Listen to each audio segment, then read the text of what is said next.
she did to our room, and we should get used to it going forward. You know, just try to set by an example the distance between each other and wiping things down. So Tiffany, you want to tell them what you did? Yeah, George and I came in and we've made sure that the tables are approximately 6 feet apart from each other, and everything was wiped down with Lysol. The box and the chairs and arm handles and all of our surfaces. Clorox, not Lysol. So, and it's coconut scented, so everybody can notice it smells like summery in here. So we have pina coladas. Yeah, oh, it'd be great. Okay, thank you, Tiffany. And if anyone's sick, you should stay home. It's not so much the person you're sitting beside you might give something to, but that person might take it home to some. You could take it home and give it to a grandparent, and they're the most at risk. So you want to be super, super careful. So I think what I'll do is start with Bill on the Corona-19 update. Oh, I'm sorry. We'll call the meeting to order. I see everyone's present, but Alderman Candace. Okay, approval of previous minutes. I'll make a motion. So second. All in favor? Aye. Unfinished business. Do we have any? New referrals. Okay, we're going to start with the COVID-19 update, and I'll start with Mary Elliott. Okay, I've been doing my best to try to keep you informed, or at least in the loop on as things develop. This is a very fluid situation, and it seems like every time we put a plan in place, the governor puts more restrictions, and so we will be altering our plan again that we are putting in place to start tomorrow morning. We have some very big decisions to make moving forward here, especially with our workforce. So I'm meeting with staff tomorrow morning. I'm waiting on advice from our legal counsel. That is Hudson Russ, and we'll be moving forward. But what we've put in place so far is that starting tomorrow, the municipal building will be closed to the public, except for between 10 a.m. and 3 p.m. They will only be able to access the city clerk's office. If they need to have access to any other department, the city clerk's office will give them the phone number of that department. They can call them if it cannot be handled on phone and they need a face-to-face with them, and that face-to-face we'll arrange to have it done in room 119. The idea is we're keeping everybody on the first floor and to the 119 in the lobby area and the clerk's office. Those of you, I don't know if you saw in the clerk's office, but we did put up, we had 2 of our employees put up a shield today to help with the clerk's office, so that they will not minimize their contact with the public also. We have a supply of masks and gloves for them. Moving forward, we're going to have to determine who's an essential, who's a non-essential employee, who can work from home, who can't work from home, and who we're going to furlough, and things like that. So this has been every day. There's been something new going on. I know Johnny has some questions about the seniors being fed. That's being taken care of by the county with the Meals on Wheels. They are also they will take daily people who need meals. They will be on and if they call, they'll get a meal to them. So that's being handled. As you know, we did shut down the senior center. Yesterday was the last day that was open. And we shut down the William O. Smith Recreation Center. We shut down the recreation program at St. John's, and we shut down the Bartlett House to non-employees. In the building here, they're directed that all offices are to keep their doors shut. Employees are to minimize the contact with each other, practice social distancing. I've made the building is off limits to friends and family of employees. Unless they're coming here to do business, they can go to the clerk's office. The courts have shut down. They are no longer in the building until further notice. So we don't have, there'll be no, there's no one at the front out here on the magnetometer anymore until the courts open back up. As you know, they are paid for by the courts. So, and there again, this is a day-to-day. New things every day are coming out. I met with the hospital today.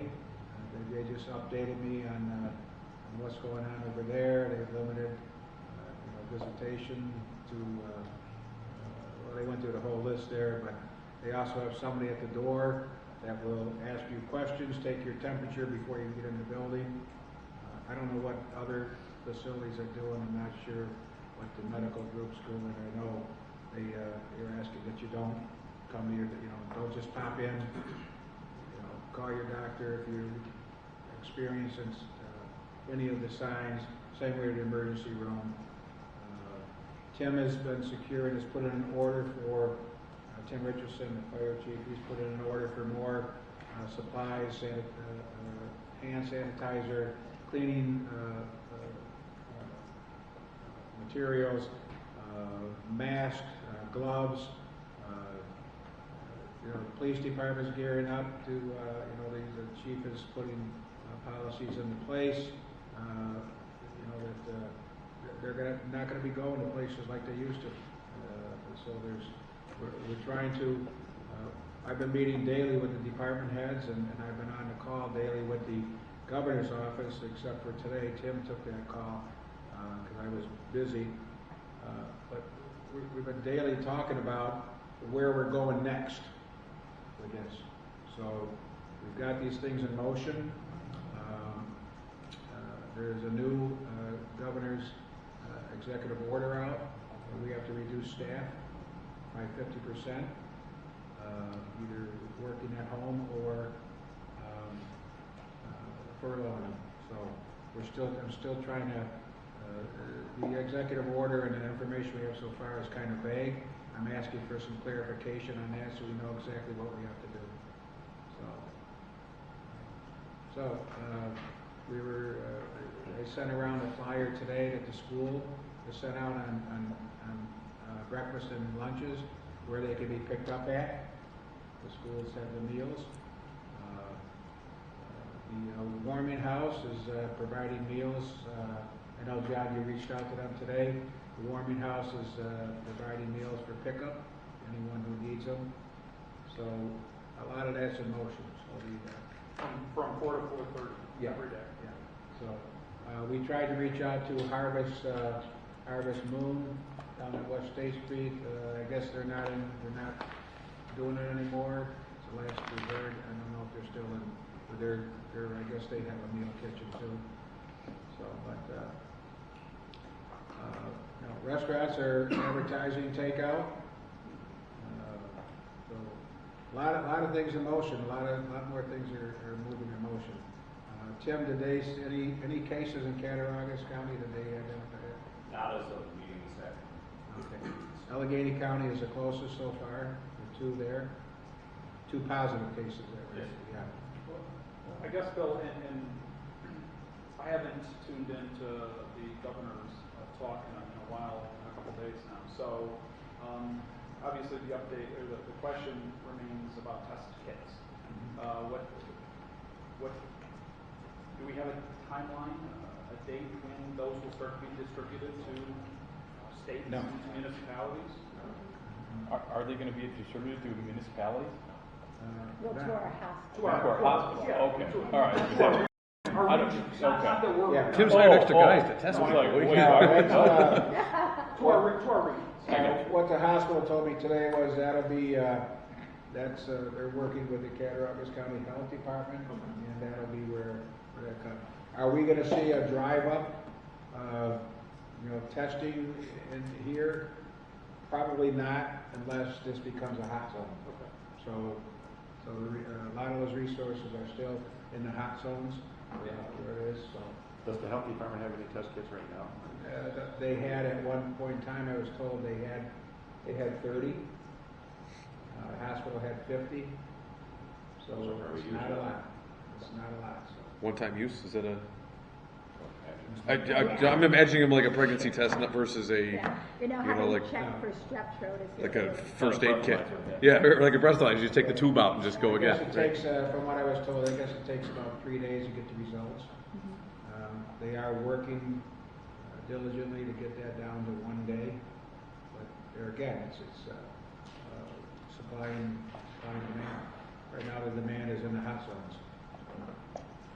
First of all, Bill, thank you for keeping us up to date through email and press releases you've been doing. It's great to keep the public informed. And the other question I have is, if an employee does get furloughed, will they still be getting paid? Is there any state funds or federal funds? Well, because of that's what that's some of the questions I have to answer here. So, you know, we're hopefully I'll have an answers and I'll have more information for you tomorrow. That's something that's being worked on at the federal level too, isn't it? Like, Yeah. Yeah. Mhm.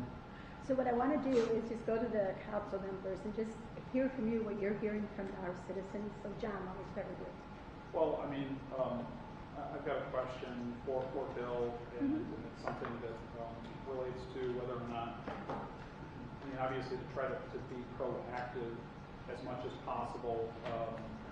Do you think that it would be beneficial to, before obviously if something gets worse, to transfer some money out of contingency to put into an emergency capital fund?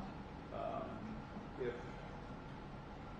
you needed access to money down the next month or 2 months or whatever the case is, as it relates to that, so it's something that wouldn't take a special order, I guess, just to expedite the process. Would that make sense? Would that be something that we should think about? What we've been talking about is like many other communities are going into a state of emergency, Yeah. and that would give some. I think that would waive, not waive, but limit or to the notification of the meetings and that, where we could just have meetings right away Okay. and authorize stuff like that. So, Okay. I've talked to Fred. Is he awake? About our cash flow, and we just got our AIDS money in. We received just under $2 million last week. By the end of this week, I'm hoping we get a check for about $850,000 from the county. That's our back taxes and delinquent water and sewer bills. So what was the first number you said? 102 million? 200. 2 million. 2 million. Oh, 2 million. It's like 100 million. So we'll have $3 million coming in by the end of the year. I just want to make sure that, Yeah. you know, you'll be able to, if you have to expedite, do something quickly, you're not going to have to wait on posting something. So if the state of emergency allows you to make decisions quicker, then that's fine. I'm working with Nick on that now, and advantages versus disadvantages of doing it now. So we may do it. Jamestown just did it. Salamanca is thinking about it. They're in the process of doing it. So we may do that just in case things, as things deteriorate pretty quickly. So. Yep. So any other concerns you're hearing out there? Yeah, I mean, I think, you know, part of it is just obviously, it's the general uncertainty that everyone's dealing with right now. And, we all have to try to play a part. I created a Facebook group to try to help expedite businesses to allow, they're obviously changing their hours of operation. Restaurants are going into delivery mode, and I just think it's really important that we continue to try to support our local businesses at this time, because everyone's going to be strapped for cash. And I think if we can, as a city, think of any ways to help in that situation too, it's going to take a lot of work. So. Tom Reed was here today. He also stopped by today. There's a couple pieces of federal legislation in the process that may, to benefit the everybody in this, while this goes on, so. So if that get passed, is gonna help businesses, help individuals, on that, so. Okay. Dave? No, I haven't heard much other than, I think the latest developments that the governor did about closing restaurants and the casinos and theaters, and I think it's finally sinking into the public now where they're getting a little bit more concerned. Mm-hmm. And so they're just, people I've been talking to, which has been not a lot, but they're just, never lived through something like this before, so they're getting, now that everything's starting to shut down as it is, they're starting to get a little worried and concerned.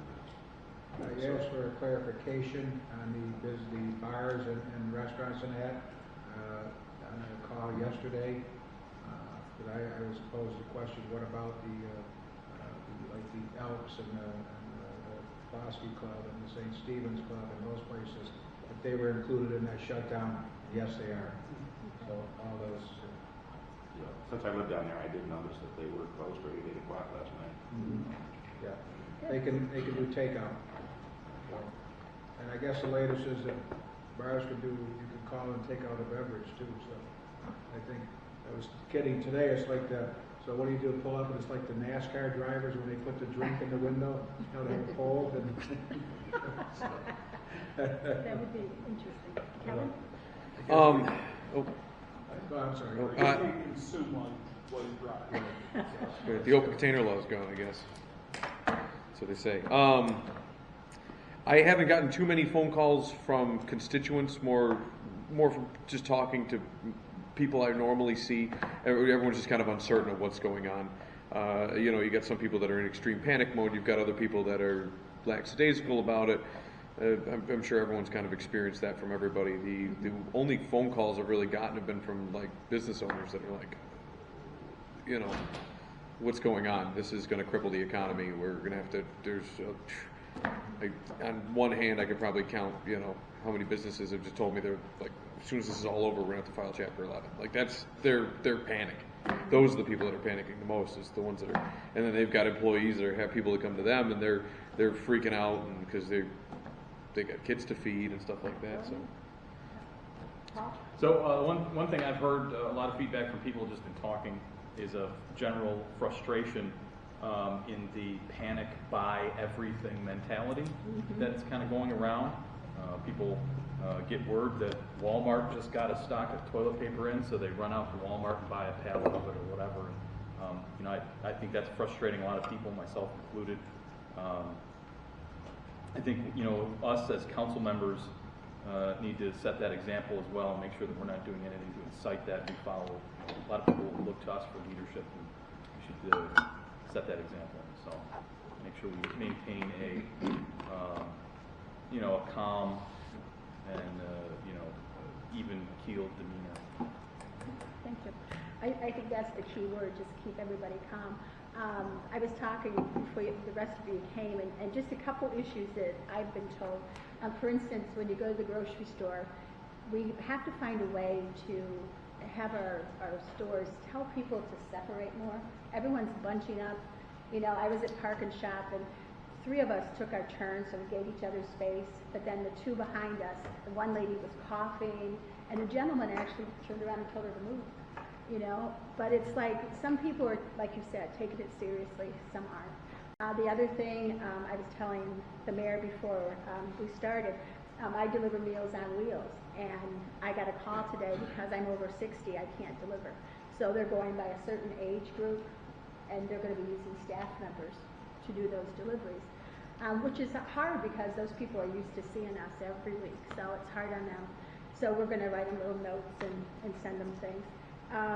As far as the medical group, I did check with my husband before I came. They're going to do pretty much what the hospital's doing. As people come in, they're going to ask them, where they've been, if they're sick, they're going to check their temperature. It's going to take a couple days to get in place, but they just want to keep the well people separated from those that are at risk. And the people that usually are sitting in those waiting areas or the lab or x-ray are people that are sick and people that are high risk. They have COPD, chronic diseases, the elderly. So they're going to do their hardest. They're going to put in a plan and really try their hardest to keep everybody hopefully healthy. So those few things, I got a call from a young woman in my ward just before I came, and she said, is there any way we can have our local grocery stores maybe have a couple hours early in the morning for just seniors to go shop? And then, because they're the ones that are the most vulnerable. I saw that on BuzzFeed today or somebody else. Yeah, and I think some other communities are actually doing that. Yeah. And I think it's not a bad idea, particularly the little people that, the older people that come in that are at risk. And it's not just COPD and emphysema. If you're diabetic, you're at risk. If you have an autoimmune deficiency, you're at risk. So I think everyone has to think twice before they go into crowds. And I think most places are doing pretty good, but those are just a couple of the things that I've been told about. And I think we're doing good. I think we're keeping each other informed and sharing information. But I think what Paul said, we have to stay calm and express that to our constituents and to our community. And I think as our community elected officials and leaders, if we don't show that, then they're not going to. And I just think we have to stay on top of it. So I'm glad we get our almost daily updates. And I think our state's doing a much better job than some of the others. I still think we're about a week or two behind the ball, but hopefully we can catch up. And I'm really happy that we closed our visitations to the nursing homes and to the senior center because, as I said, they're the most vulnerable. Chief, is there anything you wanted to add?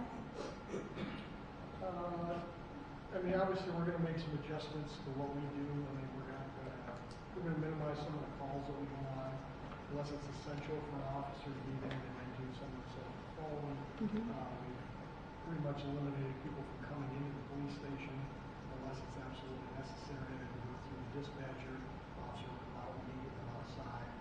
So we're just doing some precautionary items like that.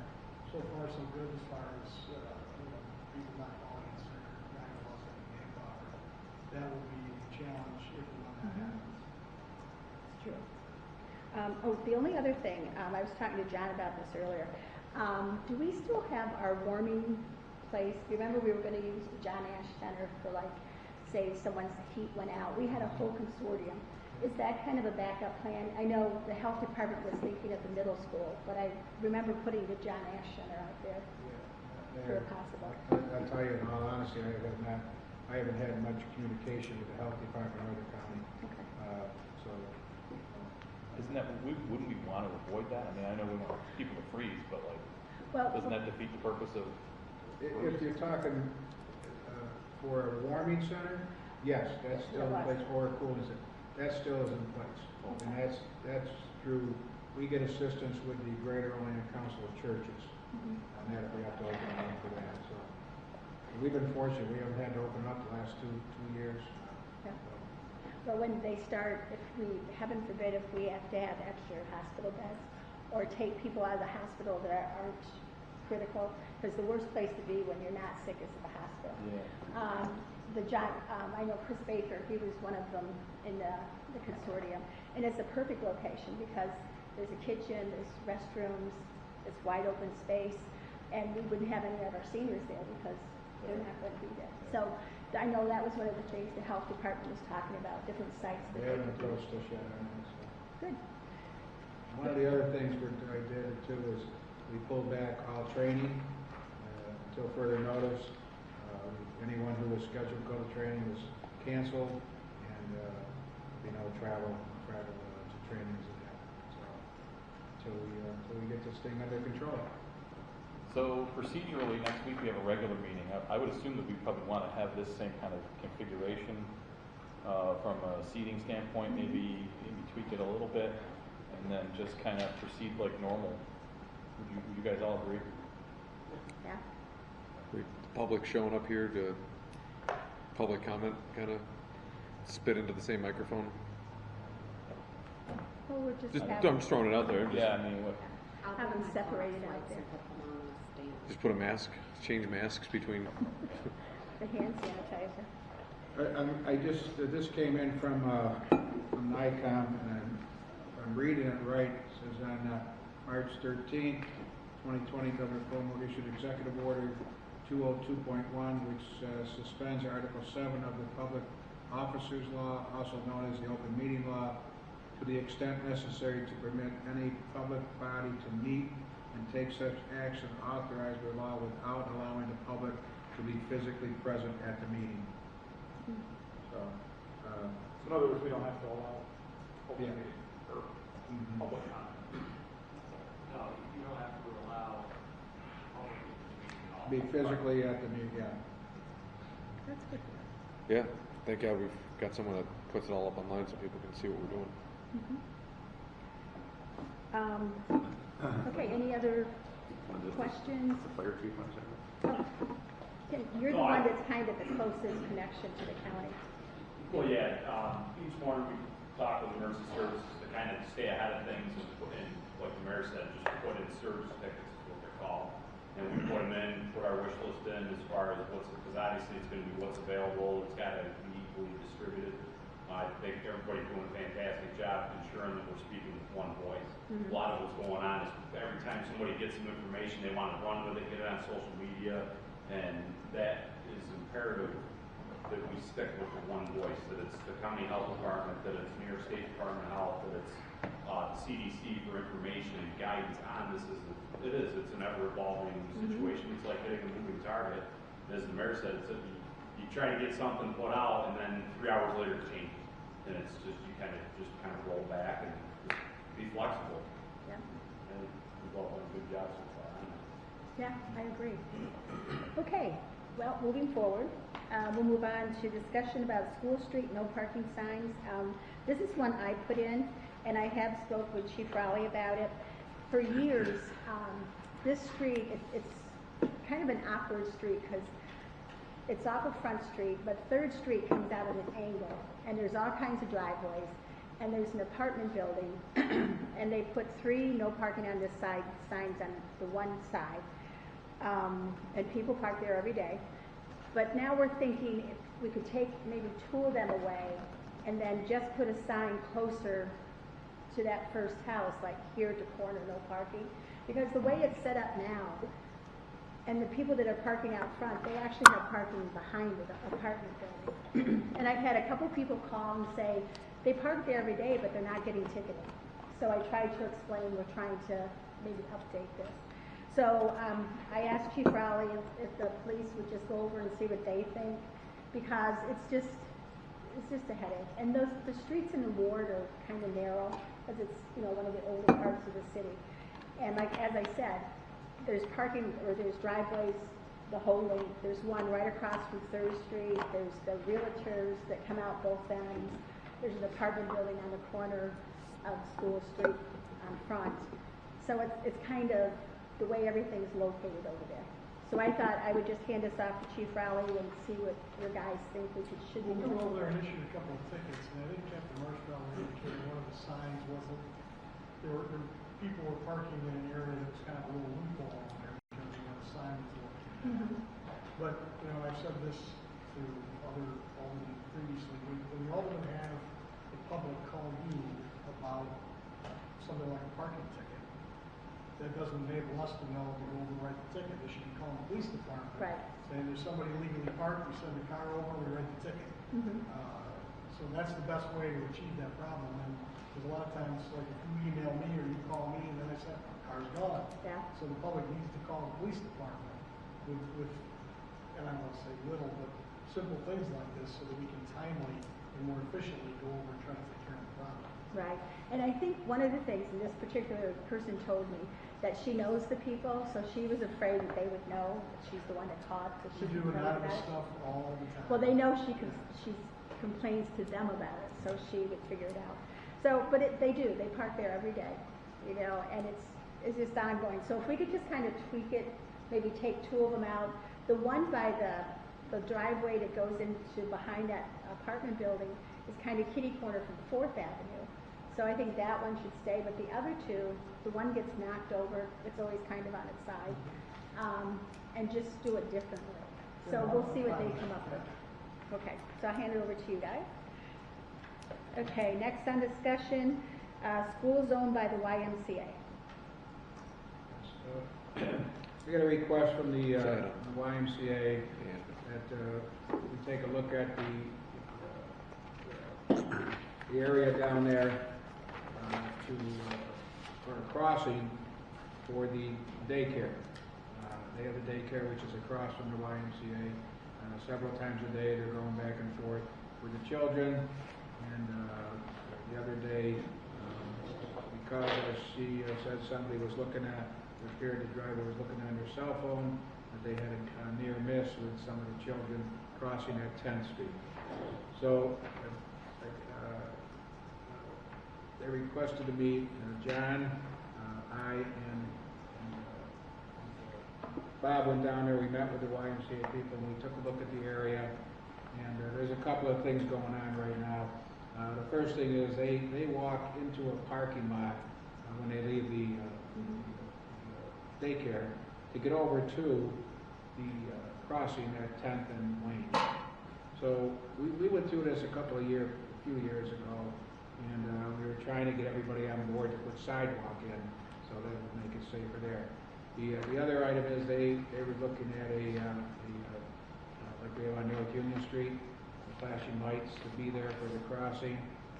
So we have in our inventory, we have 2 school crossing signs that were removed from, I believe, over at Boardman.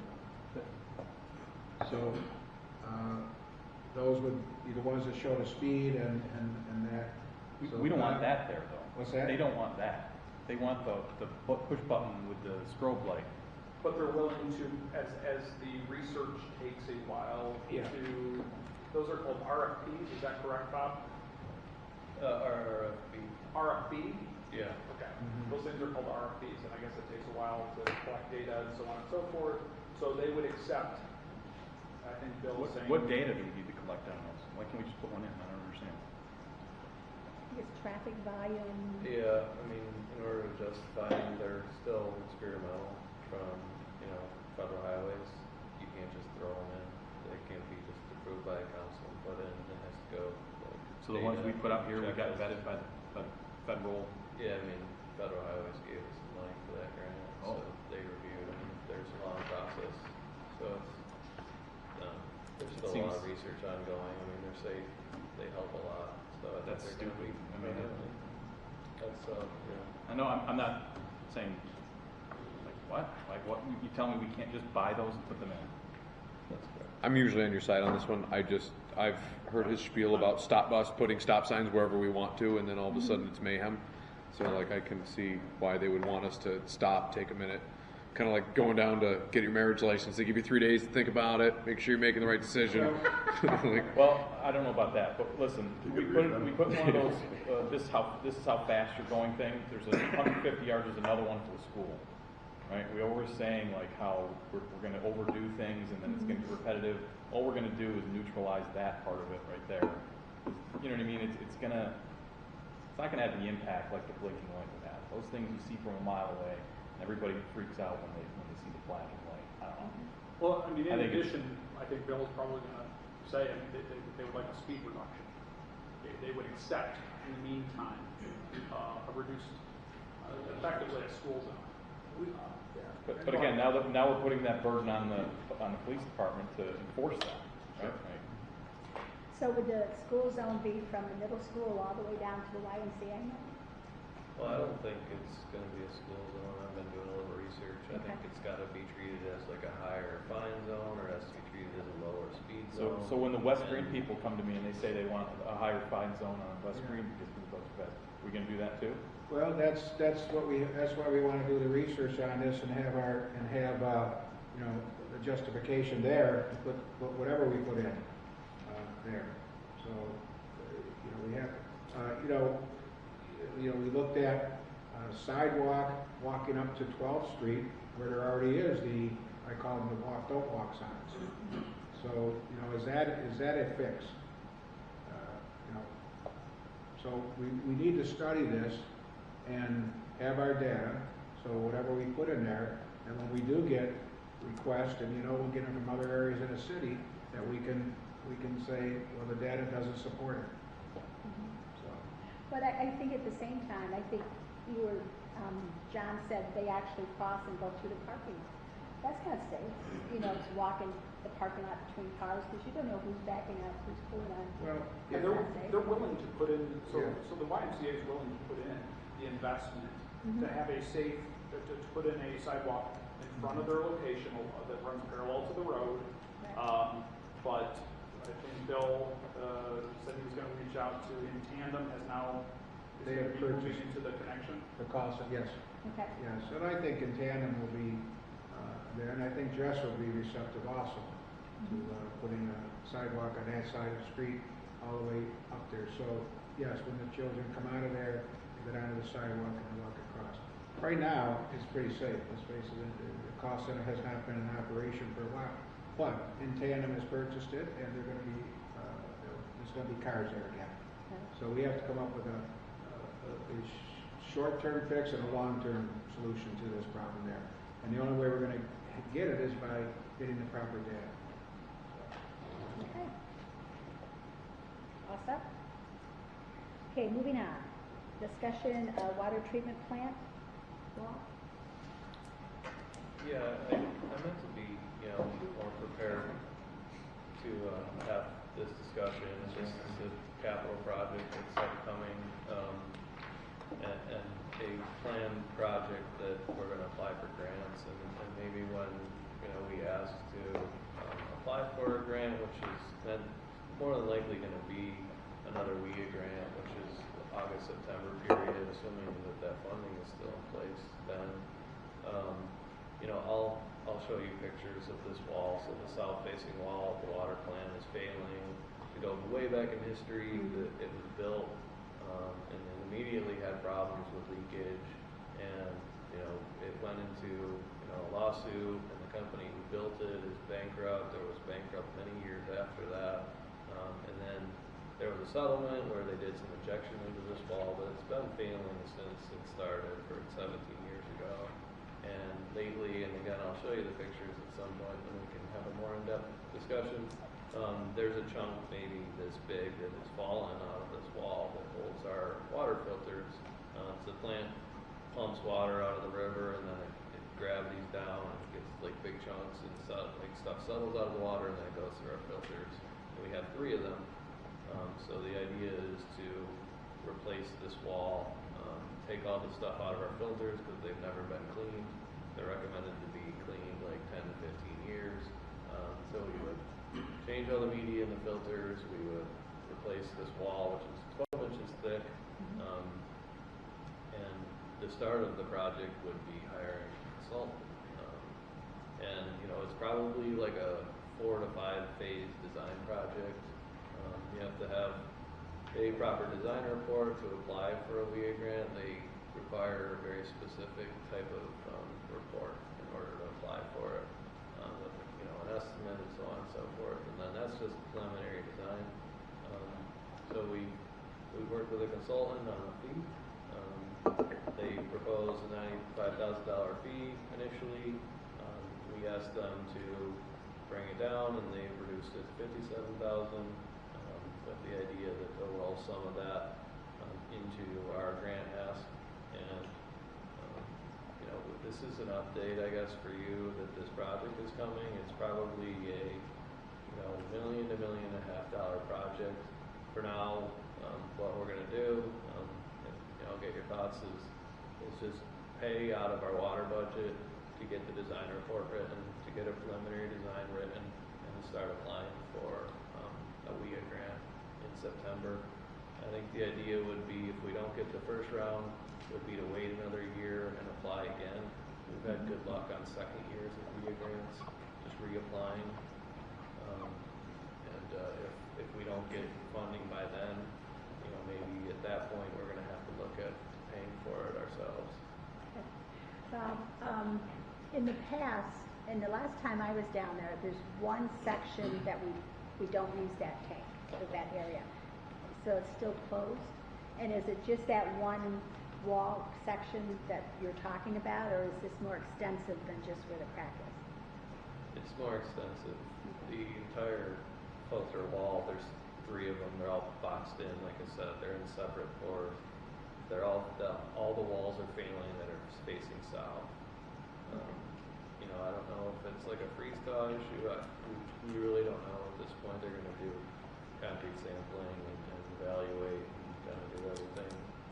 But the whole wall is cracking and it's failing. And again, I apologize for not having pictures to you, but you know, maybe we should at some point even take a look at it. But it's have a meeting the down entire like south wall and even the portion of the filter that faces towards the river is having major issues. There's sand that's coming through from the filter to the outside. So there's right now there's rebar exposed. We're gonna go through with hydraulic cement and cover it up. Like it's just maybe 1 to 2 year temporary fix, but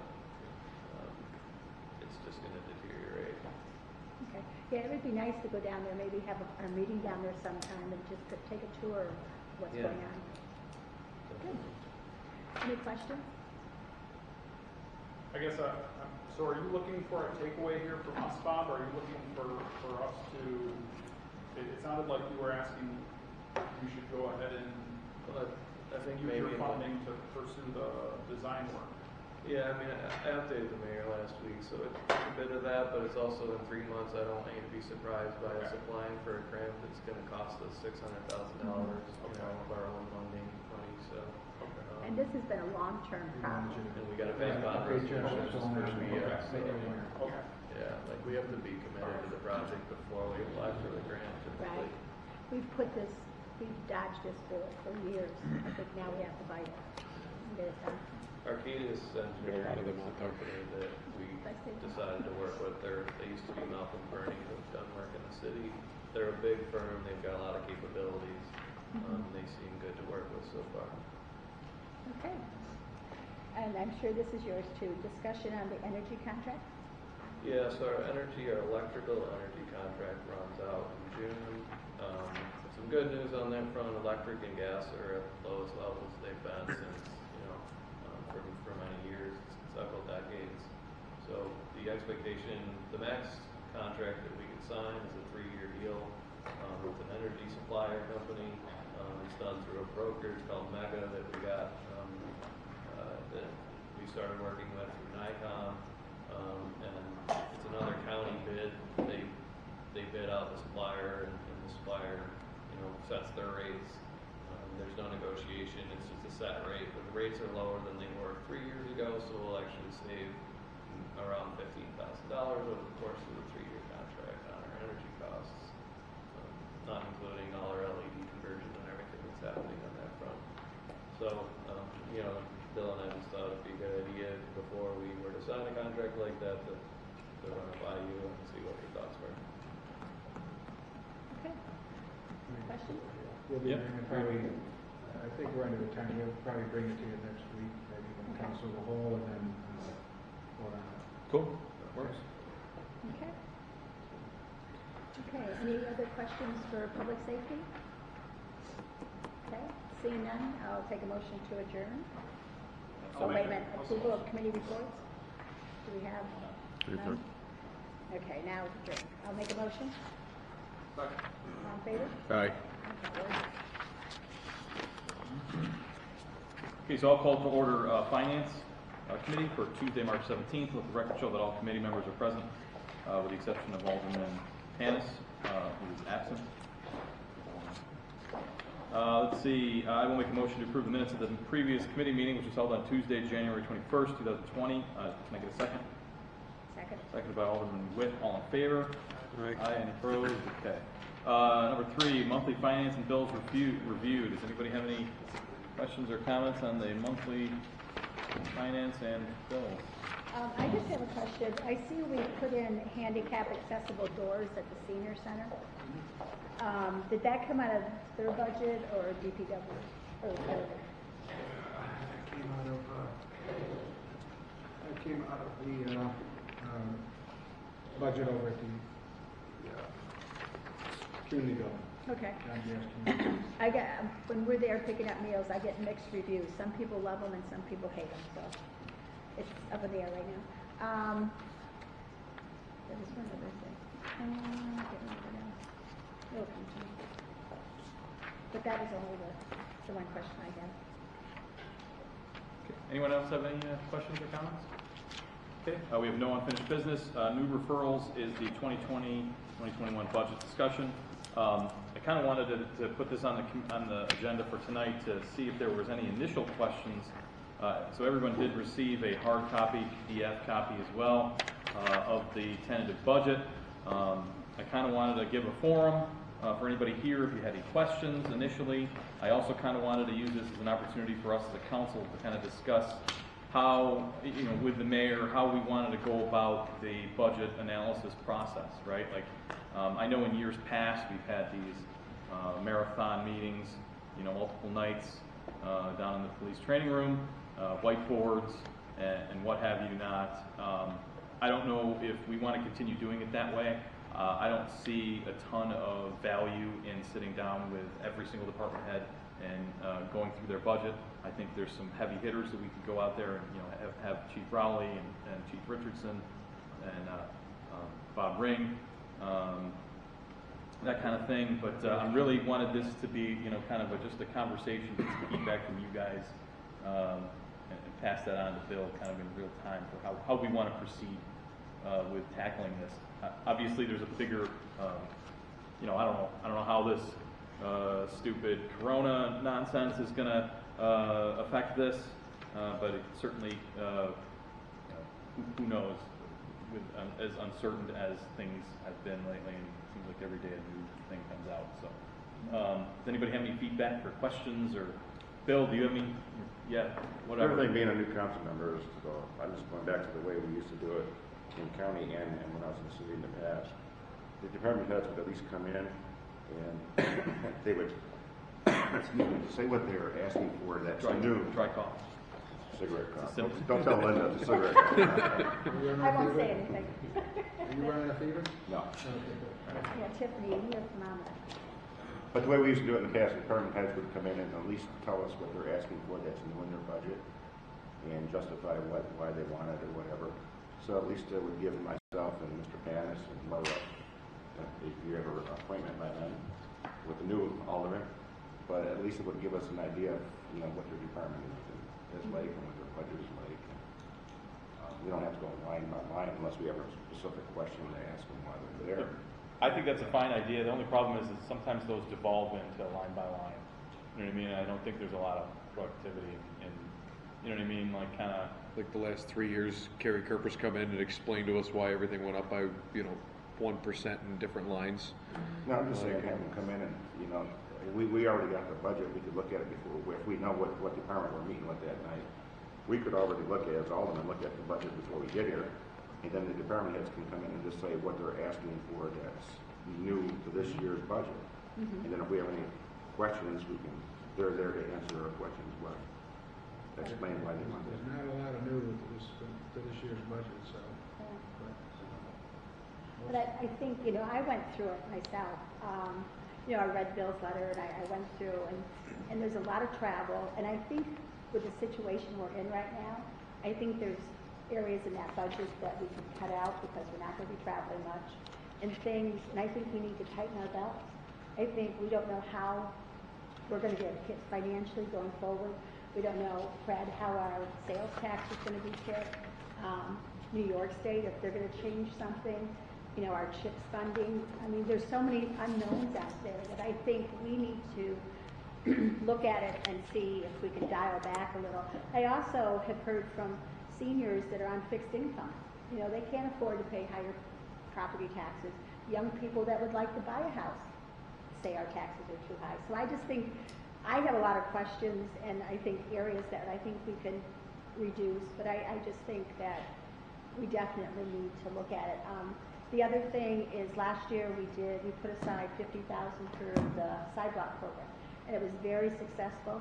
We had matching funds, so overall we replaced $100,000 worth of sidewalks in the city, and I thought that was a great program. Are we going to continue that? Can we afford to continue that? The tree program. So I have a lot of questions about those things, but I see what you're saying. Yeah, no, I think and you make a good point, right? Like the sales tax revenue, that I think is a very ooh, that's kind of a scary prospect, right? Yeah. I don't know. I think we should approach this budget the way we do every budget, though, right? With a prudent eye and a reasonable. Expectation. Yes, right. Like, but I think it's also maybe taking it too far to think. And I'm not saying you said this, right? But we don't want to approach this with the mentality that because of this pandemic and because of this situation that's going on, that we need to make these rank and file cuts that are going to be like. I think the smartest thing is to kind of stay the course, right, and not try to like go too crazy with it, but also kind of take a more conservative lean, right? Well, I guess I would add that I think we need to take a realistic approach to this. Yeah. Which, and I think you guys bring up a valid point. The sales tax revenue is not going to be there. This is going to obliterate that aspect of it, and as such, then it would be beneficial to have because this is kind of a moving target as we go through the budgetary process. It would be beneficial to slash that out, and then we still have to come up with a way to present a balanced budget, right? I mean, we can't expect to receive. Off the top of my head, I don't know what the I don't know what the sales tax revenue that we have expected in here. $4,390,000. We did not change that figure from last year. We did not increase it. So that what did you say the number is? 4390. 43. And that's sales tax revenue? yes. And through March, after 10 months, we get last year's sales tax revenue in April and May, exactly what we got last year. We will exceed that 4.39. So we could possibly come in a little over budget this year. Okay. Now, what happens from June on? Right. Well, I think. I guess what I'm saying is this could be over by June, right? This better be over by June. And then if we took all the travel budget out, now we've got firefighters that can't get their accurate training and Right. stuff like that to be. well, that we could take out a contingency, maybe put a little more in contingency, because it's what, about maybe four, and it'd be about 20,000, because it's like 5,000 at firefighter. Yeah. I also look at, like, we didn't touch, how much contingency did we touch this year? We have like 230, and we were up to, like, last month we were up running at 200, and I think we took some things out recently, but we're still like, what, $180? Oh, yeah. Just under 200,000, right? And so yeah, we're still around the 200,000 mark. We've spent 30,000 out of contingency, and we always, that's always our rainy day ambulance and police car fund, and radios and software to track evidence to go to the district attorney's office. That's our slush fund. So essentially, if this becomes an emergency, we always have $200,000 of contingency that will also be there for a pandemic. Right, but we also don't want to use that unless we definitely, and remember, the county also has a huge surplus that they can help with through the health department and other agencies to help communities, not just the small communities, but also large ones like the city of Olean. Sure. We pay our share of county taxes, and our residents deserve to share in that. But my problem is, not a problem, but my concern is going forward, and John just said it. We don't know what's going to happen with our sales tax. And, and we've had years where it's gone up and down. You can't 100%, count on it. And that's just one area. What if some of our other services fall off? What if this does go on into August and September? You don't know. And look at our companies, our small businesses across town. People are going to just, throw their hands up and say, gee, it's nice if the federal government sends us a check once a month, but that's not going to pay the bills.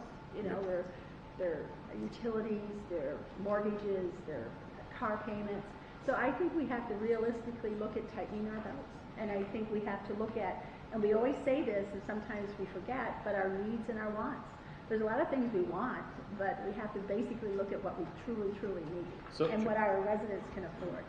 Like you brought up a minute ago, though, we've got tons of bullets flying around that we keep biting. We keep missing, dodging bullets for years. So, I mean, there's needs versus wants. It's a very gray area sometimes. The door right out here, that has to be fixed. Yeah.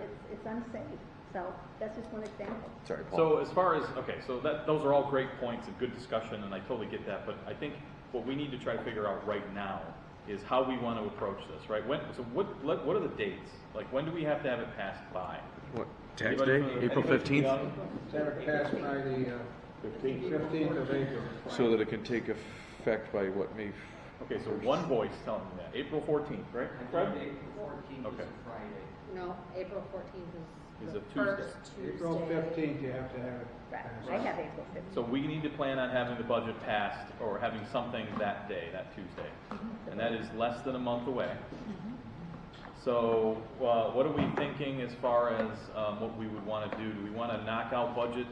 Like, do we want to, like, so next week is regular, is the regular meeting, right? So normally, Tiffany, if I'm not mistaken, the 31st would be a day off, right? Correct. So we could do, we could come to work that day on March 31st and do budget workshop or whatever you want to call it. And then follow that up with one on on April 2nd, which is the Thursday of that week. Does anybody have any aversion to that? Or Bill, do you have any concerns with that? Yeah, there's a doctor's donor reception up at the department under Tim Binder. They might cancel that. Okay. That's not for public consumption, but they might. No, only because of what's going on. Okay, so, And then have it on the 7th. and then, so then that'll be, so the 7th will be a regular meeting. Or no? No, first and Committee? third are committees. 7th is a committee. Okay, 14th is so then, regular. and then anything we don't accomplish in those 2 days, we can then carry over to the 7th. Does that sound okay with everybody? And then we've got 1 week to mull it over and pass it in that following. Correct. Okay. So 3/31 and 4/2, if you want to meet on the budget, right? Yep. So, Yeah. after your, if you. No, I think, I just want to go back to what your original question was, Paul. I guess I'm in favor of bringing, and again, what Dave said, bringing forward what I would consider material changes from last year, right? So, as I go down through this, the mayor's budget has changed by $1,000. That's immaterial, right? That's, his Michiko's salary or whatever, an adjustment there, right? Fred's department has changed by $1,000. Those are immaterial changes as far as I'm concerned, and I don't think we need. Most of it is personnel. Right, most of it is personnel, and I think if we can relate stuff, assessments, same thing, it's changed by $1,000. Like, we don't need to bring Greg in here. so, and that's exactly my point, right? I don't want to listen to, that sounds negative. I don't want to have to bring Greg in, Yeah. like we've done in the past, and have him, so personnel line, we changed it, I don't need that. Like, Everything if else it's is the same. immaterial, Yeah. like, let's just skip that, or we can even have them show up and be available to answer our questions if we have any, but let's try to stick to the heavy hitters, I right? agree. Fire, police, DPW, and Carry. Yeah. So, Recreation. and that too. Yeah, well, for instance, with Greg, are we going to put money aside this year towards the reassessment? Remember last year we had. And a whole again, that's discussion. a great question. And but that's the only thing I can think of asking Greg. Right. So, no, I agree. Yep. So, yeah, don't think I'm trying to like fast track this or whatever, but it's just like, I want to work smarter, not necessarily harder, and really kind of just. Yeah, Greg Spiel every year. Like the longest part of Greg Spiel was the reassessment. Like he literally was like he spent 10 minutes explaining why the budget was identical to the previous year, except for the 1% increase on his salary or somebody else's salary in his department. Right. That's. The Carrie does a lot of that too. Like she'll explain different projects she's got coming up and things that she does with her job, and then there are 10 minutes about why her budget's almost identical. Right. Yeah. Right. So the timeline would be budget. We'll call them budget workshops, right? 3/31, 4/2, and then 4/7 if necessary. And then the plan will be to have the final, the 2021 budget on for resolution on 4/14. Is everybody like happy with that? And we all in kind of in agreement? So what I would also encourage you guys to do, and obviously, this is more directed towards the new council members, but dive into them beforehand. And I would encourage you to try to have questions prepared and even submitted in advance. right? Because I want, you know what I mean, like, I want these to be as productive as possible. So if you have a question why this is, don't be afraid to fire off an email to Bob Ray, hey, why is this different? You know what I mean? And then we ask him in the meeting, and then he has the answer. You know what I mean? And then it's not going to be like, well, right, it's not even gotcha. Like, I want to get the answer right then. I don't want to have to, like, follow up on it. I want us to be... We're getting the answers via email. A lot of times it's easier to ask a question via email, and then you can explain the answer to everybody in person. It makes the answer absorbs better that way. Right. And as long as we're all on the same page, it'll go fast. Exactly. Thank you. Exactly. Okay.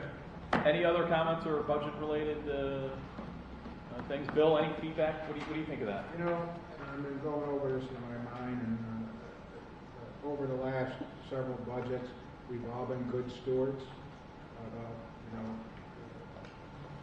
using our taxpayers' money wisely, and the budget is reflected there.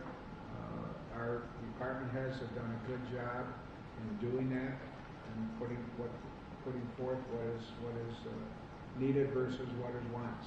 So, we can go all day long and look through the budget and say, we can get 50 cents out of this line, we can get a quarter out of this line, but we got to take a look at we have to operate. We still have to operate as a city. We still have to take care of we still have to pay our workforce, and I think everybody's been doing a good job at that, and I think we'll continue to do that. So.